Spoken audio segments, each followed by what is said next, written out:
Wa'mur perintahkan bi urfin akan yang baik, wadanib jauhi namimah mengadu domba, wa ghibatan dan gibah, wa khoslatan damimatan perangai yang tercela.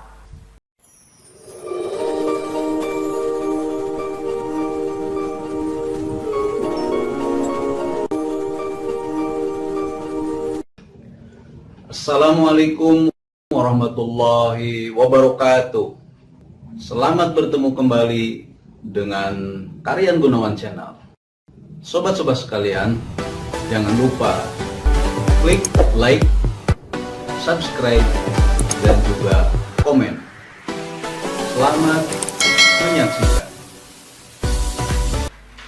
Wa'mur bi urfin, kemudian perintahkanlah yang ma'ruf dan laranglah yang mungkar. Apa itu urfin?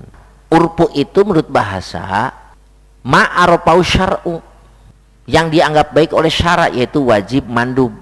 Sementara disebut munkar ma'ankaru syar'u, sesuatu yang diingkari oleh syara, itu haram dan makruh. Nah, kita dianjurkan memerintahkan yang mandub, mencegah yang makruh, ya, sunat.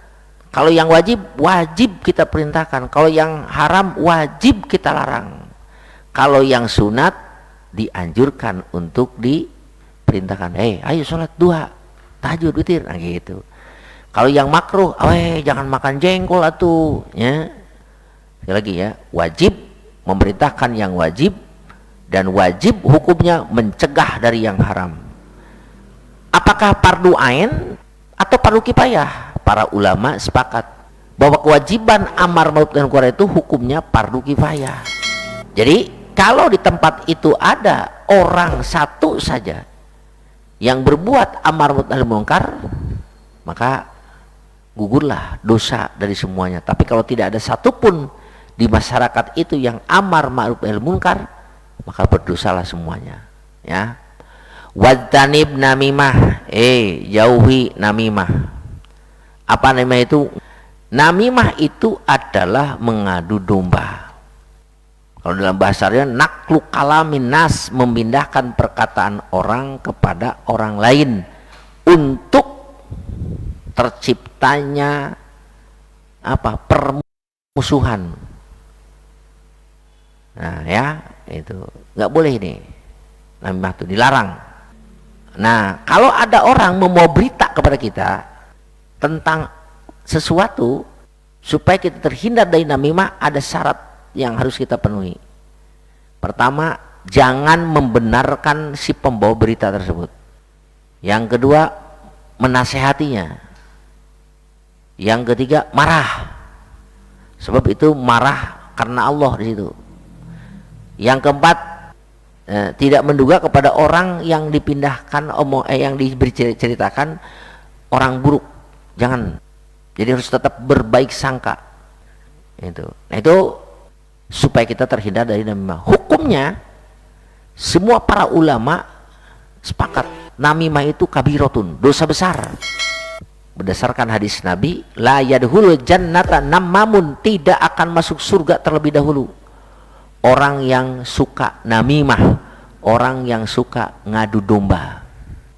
Kemudian jauhi apa setelah namanya? Gibah. Apa gibah itu? Gibah itu zikruka ahoka bima yakrohu. Kau ceritakan sesuatu yang tidak berkenan dari saudaramu kepada orang lain. Nah, di sini perlu kita ketahui bahwasanya gibah itu bukan hanya ngomongin orang.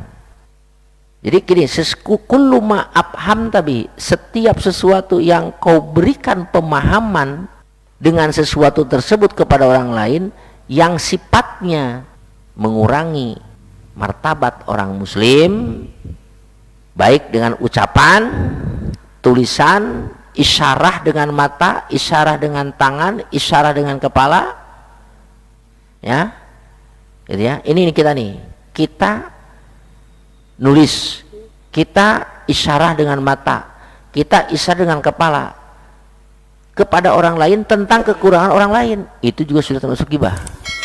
Misalnya nih, Abi ngomong kepada siapa, ya, Ajis melihat itu tuh orang, Jis, iya, ya maksudnya apa ngomong itu? Isyarat dengan mata, menghinakan dia, menjelekkan dia, atau dengan tangan, ya, gitu. Oh ya, ini juga sudah naon? Itu udah gibah. Suruh kerja malah, gini. Cuma gini.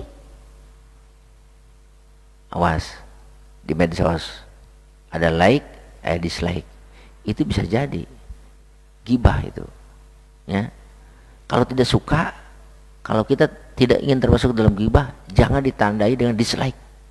Itu bisa mengandung unsur gibah. Nah, itu ya, setiap sesuatu yang kau berikan informasi kepada orang lain yang berisi keburukan orang lain, diceritakan kepada orang lain dengan apa tadi? Tulisan, ucapan, isyarah, ya. Baik itu informasi keburukan itu pada badan orang, agama orang, dunianya, anaknya, orang tuanya, istrinya, pembantunya, pekerjaannya, warna kulitnya, kendaraannya, pakaiannya dan lain sebagainya, itu sudah termasuk ke dalam gibah. Badan gede, celana merecet, kayak leput, nah itu udah gibah itu. Kulit hitam, pakai baju merah, awas, sayang istrinya itu ya, suaminya itu ya, menceritakan suaminya, istrinya, anaknya, itu termasuk gibah. Dan ini sudah merajalela ya, gibah ini. Perlu kalian ketahui, Imam Nawawi menyatakan ada beberapa gibah yang dibolehkan. Satu, merasa teraniaya, boleh itu. Datang kepada polisi, lapor pak, ya pak, ada apa? Saya pak, itu motor diambil sama si Holid. Nah itu kan merasa teraniaya, boleh itu. Yang kedua, minta tolong ya kepada orang lain supaya merubah kemungkaran. Pak, tolong tuh tetangga saya mabok, ya tetangga saya judi, saya nggak bisa mencegahnya, ya sendirian, bantuan tuh, ayo. Nah itu tidak termasuk gibah yang diharamkan. Yang kedua, minta fatwa. Bisa datang ke kiai, Pak Kiai, bagaimana kalau suami pelit, boleh nggak saya ambil uang di dompetnya? Dia minta fatwa, ya boleh secukupnya.